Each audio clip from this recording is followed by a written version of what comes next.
Sobat Amazing Indonesia, saya Aas. Hari ini saya berada di Kabupaten Pohuwato, sebuah daerah yang kaya akan potensi UMKM-nya. Dua UMKM adalah kelapa dan juga minuman berkhasiat. Mau tahu selengkapnya? Yuk ikuti Aas.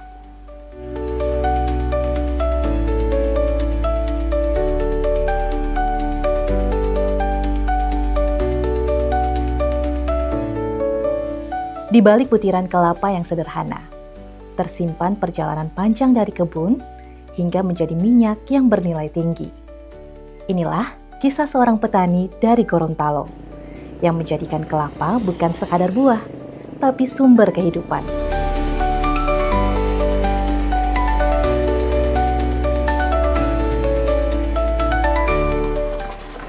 Assalamualaikum Pak. Waalaikumsalam. Halo Ya, Pak. ya, Saya Aas. Ini dengan Bapak siapa? Bapak Joni. Ini Bapak yang punya kelapa ya? Oh iya, ya, betul ya. Boleh saya lihat proses produksinya Pak? Ya, ya, boleh Bu. Boleh Ya. Pak? Iya, Mari. baik. Iya. Mari ya Bu.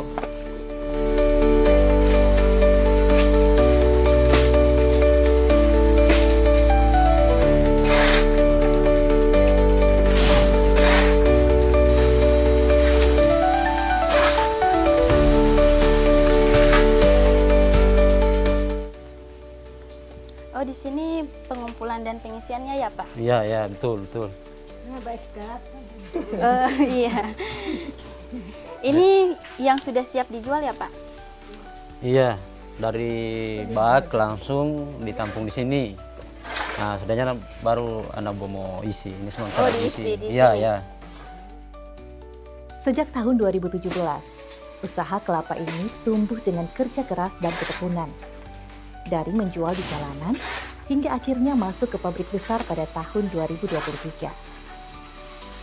Ini dijemur terus dipupuk di belakang juga Pak? Iya, ya, ya, dipupuk. Kalau musim hujan dipupuk. Musim hujan dipupuk. Ya, Itu kalau sampai matahari. dengan berapa hari Pak? Kalau dia pupuk sampai makan waktunya sampai 3 hari. Ini dijemur atau dipupuk? Ini dipupuk ini. Oh, ini dipupuk. Ya. Nah, kalau ini pupuk, ini jemuran. Oh, beda ya. Beda ya. Ini. Tapi harganya tetap sama. Iya sama.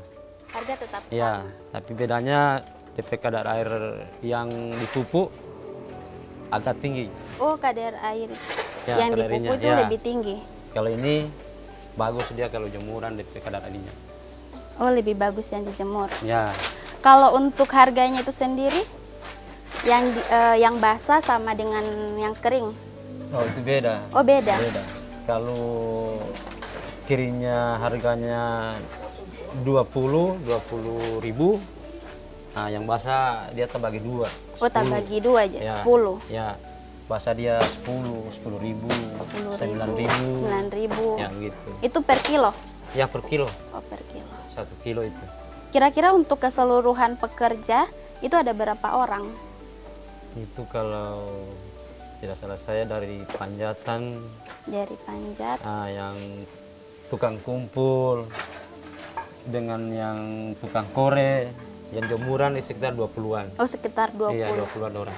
Itu pekerja dari keluarga sendiri atau tetangga sekitar, Pokoknya Pak? tetangga, keluarga, baku campur lah. Oh, baku campur sama. Oh iya, Pak. Iya. Dari kebun seluas 2 hektar, dengan lebih dari 300 pohon kelapa, di setiap musim panen Pak Joni bisa menghasilkan hingga 50 ton. Harga kelapa sekar dijual sekitar Rp10.000 per kilogram. Sementara kelapa kering bisa mencapai Rp22.000. Namun di pabrik besar, harga ditentukan dari kadar air. Semakin rendah kadar airnya, maka semakin tinggi nilai jualnya.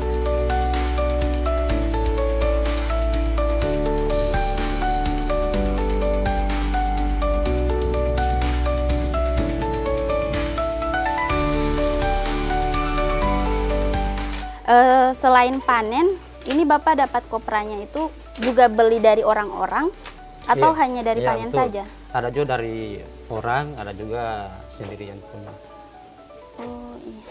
Terus untuk ini Pak, apa batoknya? Itu Bapak jual kembali atau? Iya, dijual. Itu batoknya pasarannya sekarang sudah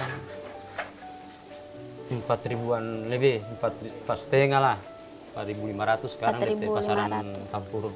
Dijual di tempat yang sama? Iya, dijual juga di sini. So pengambilannya juga di sini juga. Oh, pengambilan di sini, dijual juga di tempat yang sama.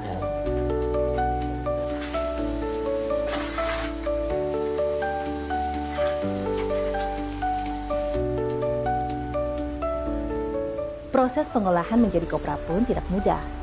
Dibutuhkan pembakaran hingga 3 hari. Apalagi saat cuaca yang tidak mendukung.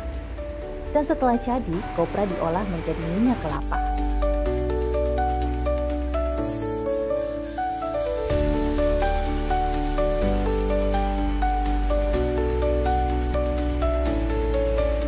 Ini orang-orang yang biasa jual ke Bapak ya? Iya. Ini per kilonya berapa? Dia per kilonya 10.000 sekarang. Oh, 10.000. Harga kopra Ini sekarang. basah? Ya, basah ini. Oh iya, basah. Itu Pak, saya lihat ada tempurung, itu dijual juga? Iya, dijual juga itu. Jual juga. Harga sekarang itu dia mencapai 4.000-an, 4.500 per kilo? Iya, per kilo.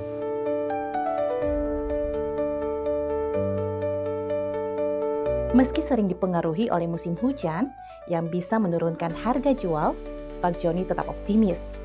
Kedepannya ia berencana menambah lahan agar produksi terus meningkat. Kedepan, ia berencana menambah lahan agar produksi terus meningkat. Karena baginya, kelapa bukan sekadar hasil panen, tapi warisan kehidupan untuk keluarga dan masa depan. Untuk omsetnya itu kira-kira berapa, Pak? Kurang tahu juga DP itu kalau ini. Tapi bisa menghidupi keluarga, bisa menyekolahkan anak. Iya, bisa. Oh, bisa. Untuk luas tanahnya? Kalau tidak salah saya itu 2 hektar. Oh, 2 hektar. Ya. 2 hektar untuk penghasilannya itu berapa ton, Pak? Ketika sudah panen.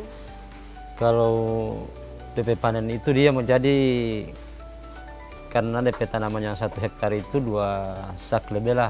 2 sak lebih. Kalau dia jadinya itu sampai 3 ton lebih. 3 ton lebih. Kalau tidak menjadi 2 ton lebih. 2 ton lebih. Itu sudah dikeringkan? Ya, sudah. Sudah dikeringkan terus dijual lagi sama orang? Iya. So ada pengumpul juga di dalam bagian. Oh, ada pengumpul juga di dalam. Dijual sama mereka itu yang. Oh iya, Pak.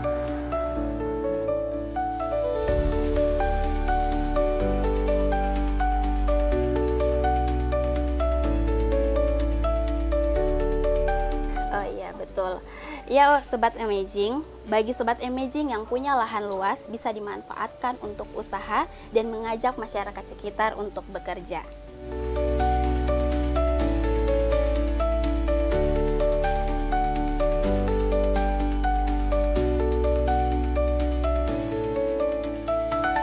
Inilah kisah petani kelapa Gorontalo dari desa untuk Indonesia.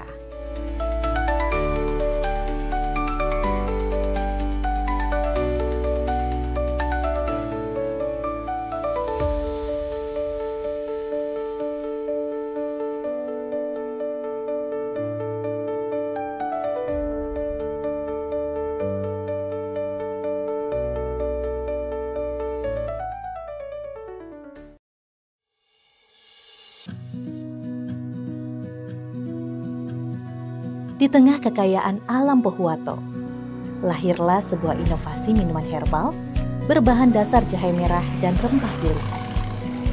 Syaraba hadir sebagai wirausaha daerah yang bukan hanya menghadirkan cita rasa khas, tetapi juga manfaat kesehatan bagi siapa saja yang menikmatinya.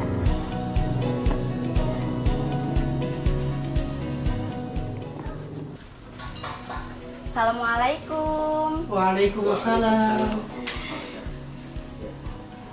Saya Aas. Ini dengan Bapak siapa? Saya Rahman. Kalau ini? Oh iya, ini rumah produksi ya, Pak? Iya. rumah produksi dari Saraba Ashi Papanua. Iya, betul. Oh, itu di belakang sementara apa Pak? Sementara produksi. Boleh saya ke belakang untuk melihat Boleh, Pak? silakan mari. Iya baik, terima kasih. Iya. Oh ini sementara produksi ya Pak? Iya. Oh iya. Kira-kira boleh Bapak jelaskan dari awal sampai dengan akhir pembuatan dari Saraba ini? Boleh. Jadi ini proses pengupasan jahe. Iya. Ini kita menggunakan jahe merah. Setelah dari sini dikupas bersih, kemudian dicuci. Setelah itu Pak? Nah, setelah itu jahenya akan dihaluskan. Oh akan dihaluskan. Iya. Kira-kira untuk penghalusan jahenya itu di mana Pak? Di sini, mari. Oh iya. Ini proses penghalusan jahe. Kami masih menggunakan mesin kecil. Jadi jahenya ini akan dihaluskan, kemudian dia akan diperas. Setelah dihaluskan dia akan diperas. Terus untuk sisa ampasnya ini Pak dikemanakan? Biasanya untuk ampasnya ini dibuat pakan ternak. Salah satunya itu bebek, dan sudah ada warga sekitar itu memanfaatkannya. Oh iya baik Pak. Berarti setelah dihaluskan ampasnya ini Diperas. Iya. Itu diperasnya juga di tempat ini Pak? Iya. Boleh saya lihat Pak? Boleh, silakan. Ini proses pemerasan untuk serbuk jahenya atau jahe yang sudah dihaluskan tadi. Jadi jahenya nanti akan dimasukkan ke sini, kemudian airnya akan keluar dari sini. Jadi yang kami masak itu adalah sari jahenya. Oh sari jahenya saja. Seperti itu. Kira-kira sampai dengan berapa jam Pak untuk penyaringan sari jahenya? Kalau untuk penyaringannya ini sekitar sampai 3 kali. Oh 3 kali. Iya, untuk jahenya diperas itu dia diperas 3 kali. Setelah itu ampas jahenya ini dimasak kembali. Oh dimasak kembali. Iya, dimasak kembali. Dan itu akan dicampurkan dengan beberapa rempah-rempah. Oh dengan beberapa rempah-rempah. Iya.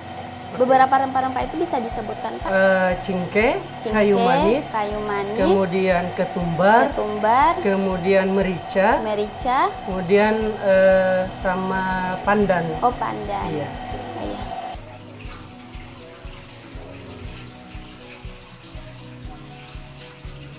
Setelah diperas, sari jahe merah dimasak perlahan selama 2 hingga 3 jam.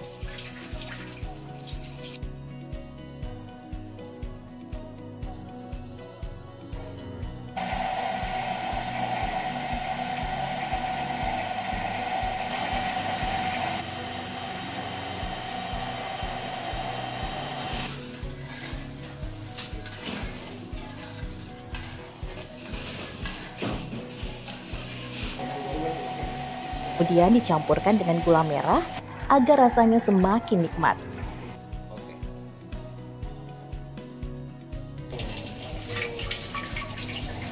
Tidak berhenti di situ, ampas jahe pun kembali dimanfaatkan.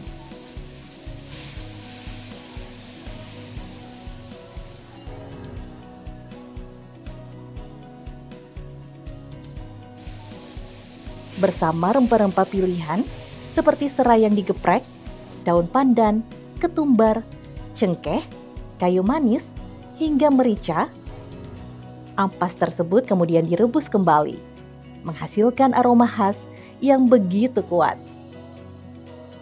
Setelah selesai, ampas ini diperas ulang untuk mendapatkan sari berkhasiat dengan kualitas rasa dan manfaat yang tetap terjaga. Selanjutnya, sari jahe yang dimasak akan mengental hingga akhirnya membeku. Proses kemudian dilanjutkan dengan penggilingan untuk memperoleh tekstur yang lebih halus.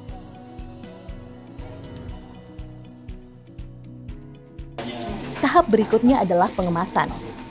Hasil olahan jahe merah ini terlebih dahulu ditimbang dengan takaran 100 gram. Setelah ditimbang, produk masuk ke tahap tes kemasan. Menggunakan bungkus yang dibuat sendiri dengan rapi dan higienis. Dari sinilah, jahe merah siap dipasarkan.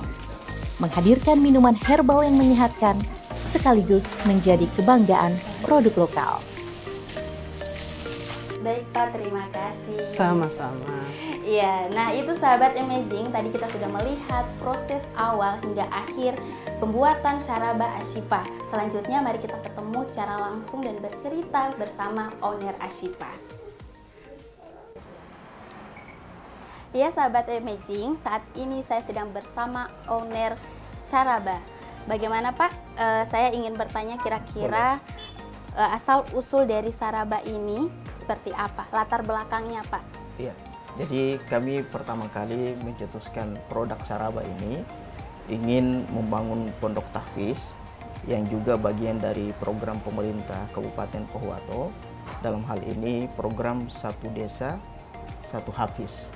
Jadi kedepannya banyak anak-anak yang nanti akan pondok di pondok tahfiz dan kemudian pengembangan untuk pembangunannya masjid dan asramanya itu nanti kita ambil dari hasil dari Saraba. Jadi untuk pemasaran dan hasil dari penjualan Saraba ini itu diberikan kepada pondok pesantren, seperti itu ya Pak? Iya, jadi 25% dari profit hasil dari penjualan ini itu kemudian kita peruntukkan untuk pembangunan pondok pesantren. Iya Pak, tadi saya melihat proses produksinya Pak, kira-kira berapa orang Pak yang bekerja di dalam produk Saraba ini Pak? Yang terlibat saat ini dari proses kupas sampai ke packaging itu ada 10 orang. Itu kira-kira keluarganya Bapak atau tetangga dari rumah Saraba ini Pak? Pertama, kami memberdayakan guru-guru tahfiz. Yang kedua, kami memberdayakan ibu-ibu yang ada di Kecamatan Paguan. Iya Pak, jadi untuk orang atau pekerja yang di sini itu Pak, berarti itu guru-guru dari tahfiz dan juga orang-orang yang berasal dari Paguat itu sendiri. Benar.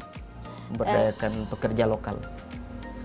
Iya Pak, selanjutnya ini saya melihat kemasannya ini sangat menarik dan bagus. Di sini terlihat ada beberapa destinasi unggulan dari Kabupaten Pohuwato dan juga ini ada gambar pesantren. Kira-kira alasan Bapak menggunakan desain ini bagaimana Pak? Ya, jadi kami mencoba untuk menampilkan destinasi Kabupaten Pohuwato, sekaligus kami ingin membantu program pemerintah Kabupaten Pohuwato, dalam hal ini Dinas Pariwisata, agar supaya dari setiap kemasan produk lokal Kabupaten Pohuwato dapat mengangkat wisata-wisata unggulan.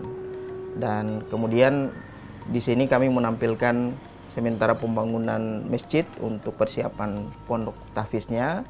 Nanti yang membeli Saraba ini juga bersedekah untuk pembangunan pondok tahfiznya.